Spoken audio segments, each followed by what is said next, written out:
દાહોદમાં પરિણીતા પર અત્યાચાર કરનાર આરોપીઓ ઝડપાયા છે। પોલીસે ઘટના સ્થળે લઈ જઈ આખી ઘટનાનું રીકન્સ્ટ્રક્શન કર્યું છે। આપને જણાવી દઈએ, દાહોદમાં સંજેલી તાલુકામાં સૌથી શરમજનક ઘટના બની હતી। 35 વર્ષની મહિલા પર ટોળાએ અત્યાચાર કર્યો હતો। મહિલાને અર્ધનગ્ન કરી માર મારી ગામમાં ફેરવી હતી।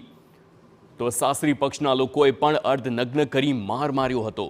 ગામમાં દોડાવી મહિલા પર અત્યાચાર કરવામાં આવ્યો। ઘટના 27 જાન્યુઆરીની હોવાની પુષ્ટિ થઈ છે।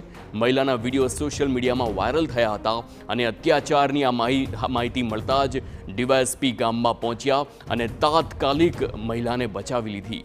સાસરિયાના ઘરેથી મહિલાને પોલીસે મુક્ત કરાવી છે।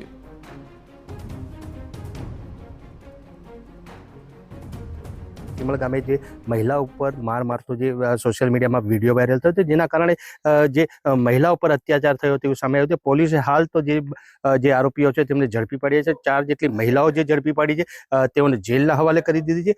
અત્યારે જે 3 આરોપી જે પકડાયા છે તેને પોલીસ રિકન્સ્ટ્રક્શન માટે સ્થળ ઉપર લાવી છે અને જે બનાવની શું વિગત હતી અથવા તો કેવી ઘટના બની હતી, કઈ રીતે બની હતી, તે દિશામાં પોલીસ અલગ જે છે તે તપાસ હાથ ધરી છે। પોલીસ અત્યારે આરોપીઓ સાથે જે ઘટના સ્થળ છે ત્યાં પહોંચી છે અને અલગ દિશામાં તપાસ હાથ ધરી રહી છે। પ્રિતેશ પંચાલ, TV9 દાહોદ।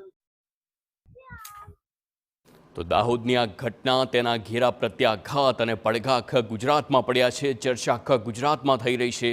આખરે એક મહિલા, એક પરિણીત મહિલાને કેવી રીતે આવી રીતે અત્યાચાર કરવામાં આવ્યો છે। આ ઘટના જ્યારે પ્રકાશમાં આવી ત્યારબાદ ડીવાયએસપી તાત્કાલિક સ્થળ પર પહોંચ્યા અને મહિલાને બચાવી લેવામાં આવી છે। પરંતુ હાલ 15 જેટલા આરોપીઓ, તેમની ધરપકડ કરવામાં આવી છે। આ તમામ આરોપીઓને સ્થળ પર લઈ જવામાં આવ્યા હતા અને આ ઘટના કેવી રીતે બની હતી તેનું રિકન્સ્ટ્રક્શન પણ કરવામાં આવ્યું હતું।